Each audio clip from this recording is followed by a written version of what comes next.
thou seest the glowing of such fire, that on the ashes of his youth doth lie, as the deathbed whereon it must expire, consumed with that which it was not nourished by.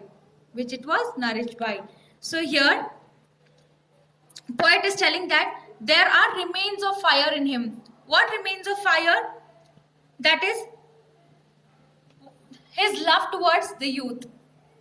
That is only the fire, right? When you're young, you're too fresh enough to do anything, and you accept things very easily. But if you turn older day by day, when it is your old age, will you have that same inspiration or aspiration to become what you want to do? No, that will never be. So he's telling that in me, though I'm still growing old, you can still see that fire, glow of fire in me, that on the ashes of his youth doth lie. This means that, so as he's telling that there's a glowing fire, that fire, after it's completely burnt, what is remaining? The ash. So that is what he's telling, that on the ashes of his youth doth lie.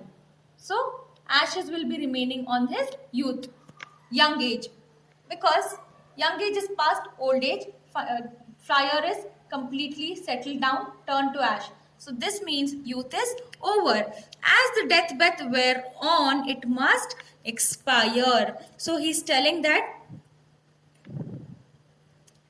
he's talking about aging. One or the other day, a man has to pass away. That is what one must expire, consumed with that which it was nourished by. And he's telling that he was consumed by that fire. Which fire? The youth fire, being young.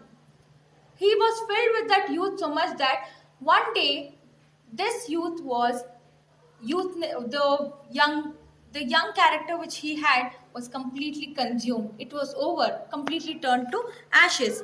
And where did he consume all this? When he was young. And he was nourished by that fire. Like you can come up. All these things when you're young only you'll take up. When you try to learn all these things at a very older age, you cannot do all this. Because you have no capability and ability to learn or do something new. Understanding? And now, this thou perceivest, which makes thy love more strong, to love that well which thou must leave ere long. So here in the final sonnet, William Shakespeare is telling that as he or she ages, and despite of the old age,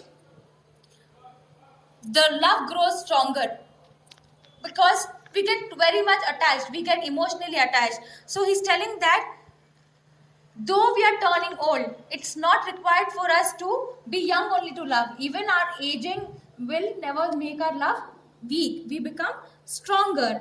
And then he's also telling that one has to strengthen his love and understand everything. The William Shakespeare is telling one has to strengthen its love and understand everything. See, what do you understand? In the previous stanzas, we understand that one day a man has to die. In first stanza, William Shakespeare told it through seasons. In second stanza, he's comparing it to days. As the day sun rises, the day begins. Sun sets, day ends. Man takes birth, dies. So accept that fact that we have to die. So love stronger. Why do you become weak? Accepting that you're going to die. And moreover, the young man tells to strengthen his love and understand everything. And moreover, the possibility of dying, the old age, emphasizes the need to love even more than before. Now when somebody comes and tells you're going to die, you shouldn't become weak at that time. Rather, love more and more, because you have to realize that again we'll never get a chance to come and love back. Love any close persons like our parents, our family members, right? So he's telling that do not become weak with all this. And then the ones whom we love can either pass before us or we can leave this world before them. So that is why love the ones with limitless love. because we do not know when they leave this world or when we will leave this world. So I hope you've understood this sonnet.